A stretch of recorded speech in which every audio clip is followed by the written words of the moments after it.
Today, we need to change our perspective. We've all grown up. We talk about what we would do if we were talking to our teenage self. What I would say is change your perspective. What do I mean by that? Let's actually think about Instagram. This photo could have been taken by any person in this audience. And when you were taking this photo, looking out the window, you had perspective. Maybe you were moving at a few 100 miles an hour. Maybe you were just thinking about your life. But when you remove the wing of that plane, look at the picture without a plane. Maybe your perspective changes. But now I really want to change your perspective. And I'm going to do one thing to that photo that should dramatically alter your perception. And my words are, in a way, a mouse that's clicking things in your mind. And in our lives, that's something we're doing. I can do something and make you all do something right now by just saying 2 words. Conscious breathing. And everyone in here is now consciously breathing. You weren't before. So let's change your perspective on this photo right now. All I'm going to do is change the orientation of that picture. And now you're in space. It's the same picture, but it starts to make you think about the fact that we're moving around the Earth at almost 1,000 miles an hour as the Earth spins. The Earth is moving around the Sun at about 67,000 miles an hour. And the solar system is moving around the galaxy at 515,000 miles an hour. But yet our galaxy is being hurled through the universe at the sum total of 2.2 million miles an hour. So pushing your changing of perspectives is really, really critical for me. This photo was taken from the moon to change the perspective of humanity, and I like to think of it as kind of Earth's first selfie, if you will. And when we look back in the 60s on our lives and on that planet, whereas Carl Sagan said every war was ever fought, every ideal was ever that's us. And also, in the 60s, my father started something called the Yule log. If you remember the Yule log, it was a burning fireplace on TV, and his idea was to create this burning fireplace to enable New Yorkers who didn't have fireplaces to enjoy a fire on the holidays. It showed on Christmas Eve, but many people don't know that it bounced roller derby off the schedule of programming for WPIX. But he taught me a sentence, a word, and our developers at our company really don't necessarily like this because it becomes a problem when you keep saying it. But there's a sentence that I want everyone to remember, and that is, you know what would be great, or wouldn't it be great, when we think about our lives and what we're doing. And your spark can light a fire, and what we want to do here at 431 is light a fire that will change the world. My background as a triathlete started by fracturing both my knees, having 4 knee surgeries, and then healing, thankfully healing, and being able to run again. But there were times in my life when I felt like Forrest Gump. So finding this sport of triathlon and Ironman, I really felt like I can run again. And there's so many things like that in life that when they're gone, we acknowledge them. When they're gone, we understand what they were worth to us. But health and fitness are something that most of the time people don't realize they have until it's gone. In this photo, I'm actually on the far left-hand side. It's the start of one of my favorite races, which is an Ironman up in Canada. And if you look at those unruly folks up there, I'm the guy in the blue hat, by the way, in the blue swim cap. But if you look at those unruly folks, they all have something that they're thinking about, and they've all found something, and they've discovered something. This is a photograph I took at the Ironman. I was actually a photojournalist because when we purchased the magazine, we didn't have enough money to pay a photographer. So I bought a camera.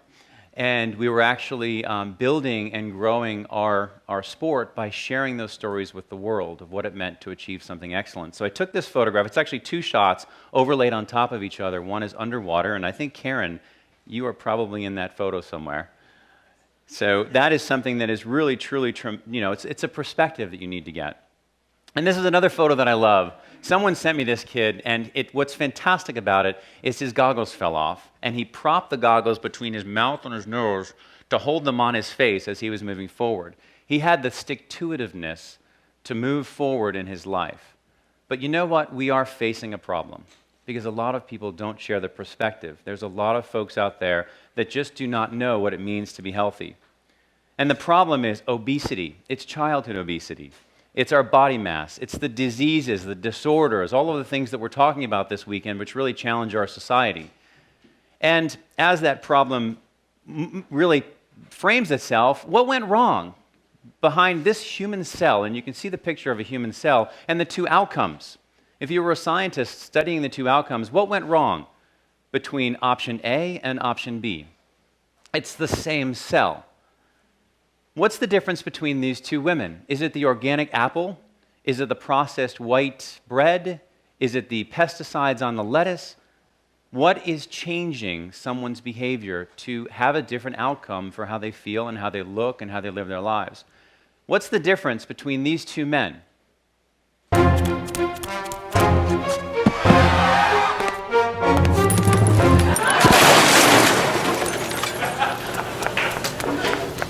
I really love that video. And what's the difference between these two lifestyles?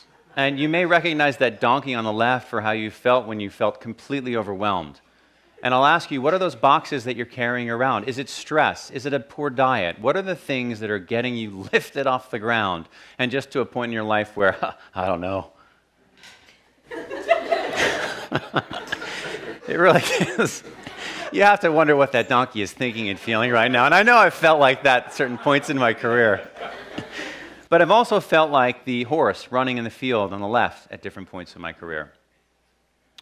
And what's the solution? What is the solution to this problem? Because we're all facing it. And we think about solutions. We propose solutions. We're changing the world one step at a time, one light in a room. I think, but we need something different. We need something bigger. We need a movement. And so now I want to ask you guys about superpowers. Think for a moment, what are the superpowers you would like to have? Who's your favorite superhero? What are the superpowers that you would love to have more than anything else today? Just process maybe 3 or 4 in your mind. I'd like to be able to. I really would love to. In those superpowers, in your future, most of them either exist or we've built them. In 1903, the Wright brothers actually created a plane. Less than one human lifetime later, we lit a match under a chair and hurled ourselves to the moon. It was a pretty complicated chair, of course, but we did it. Xray Vision. And people who, when I ask them what superpower you'd like to have, say Xray Vision, I always wonder a little bit about them, but it's something that is true. We created Xray Vision. Super healing. It doesn't look very impressive to have a scab heal over a month's time, but it looks really impressive if you look at it under a fast-forward time-lapse photography. Time travel. We are in a self-healing, waterproof, human time machine moving us second by second into the future.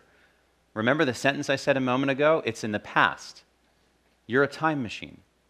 We can breathe underwater, we can hear things billions of miles away, and we've been able to create these crazy events that Joe's created, like the Spartan race, to show human strength, to show the unbelievable things that you can do with your human body. And of course, when you think about immortality, the genes that you have in your body today have been around for hundreds of thousands of years. And your children will pass those genes on. In a way, you're immortal. So think for a moment about 2 kids wanting to fly, looking out into the distance as kids thinking about Superman or a way to fly. And then think about 2 other kids that actually created a way for us to fly. Why didn't you consider these capacities superpowers? What was it about the superpowers that makes you think, that's not a superpower? The fact that my body can heal, that's not a superpower. I really can't imagine that being a superpower. And then what is it about the ones that we were able to create that makes us think those are not superpowers? Well, what of our greatest strengths as a human being, and maybe the one that made or helped us create those man-made superpowers, is also our greatest weakness and probably one of the biggest challenges in helping the world get more fit today? What is that strength and also that weakness? That is our impatience as a human being. We want to go from point A to B. We're not fast enough. We create something to do so. But it's also our kryptonite because we're impatient. We want to get thin. Are we going to eat healthy? I can go and have a wonderful meal of a salad and organic food. That night when I go home and I get in bed, am I suddenly looking different? I'm not. So it's also our kryptonite because we have this thing called temporal blindness to the impact of our decisions.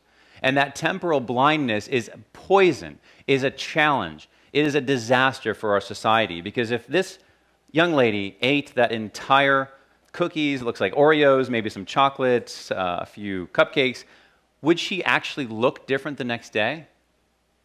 Probably not, because it takes time to change the 100 trillion cells that make up the human body.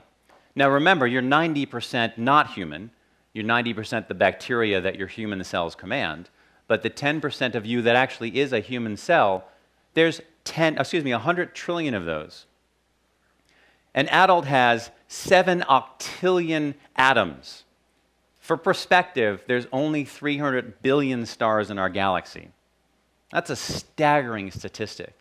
And I'm sure that on this video there'll be lots of scientists that comment below about different components, and maybe I'm off by a few zeros here, but this is something that's really unbelievable.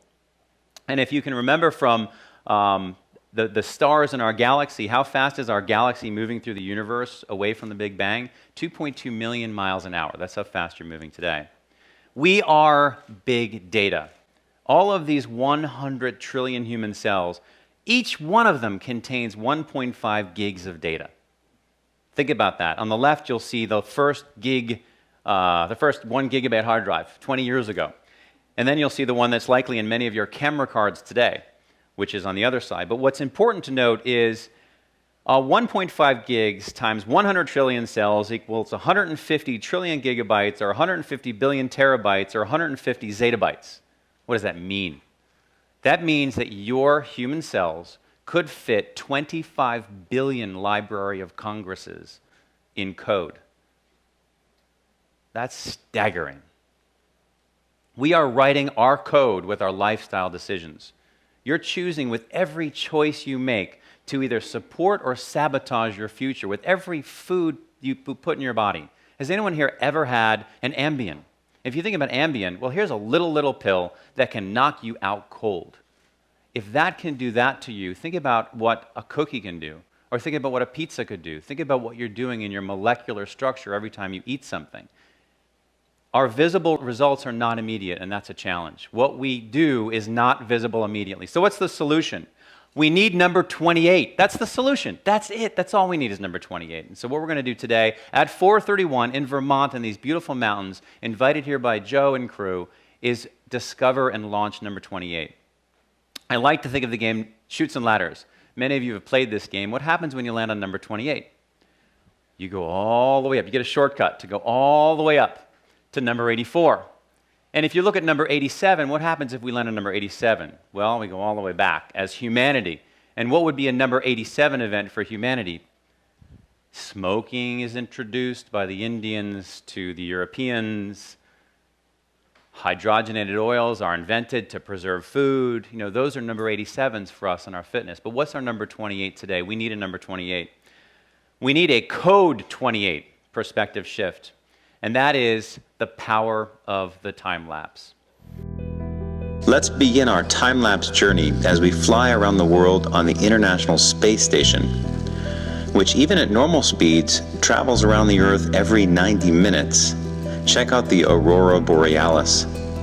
Now let's speed up the healing on an animal's leg to really understand how much of a superpower the self-healing capacity of our cellular structure is.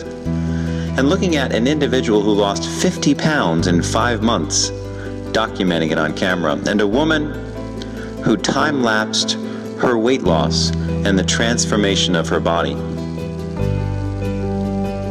To change the world, change your perspective. And so what I want to launch today is the 431 Time-Lapse Challenge. Pretty simple. There's 3 rules. Record a time lapse of anything in your life that demonstrates a path to fitness. Upload the video to YouTube and share it with your friends, challenging people to join you, and donate to the 431 Project. It's a 6-month, 12-month, or 18-month period. There are awards given for each. And the combined capacity of this room and the people that are here in the 431 out there on the web for us to communicate, to educate, and to demonstrate that you can change your life and that you can do it by actually letting the world know that you have a self-healing, waterproof time machine is magnificent. Thank you very much.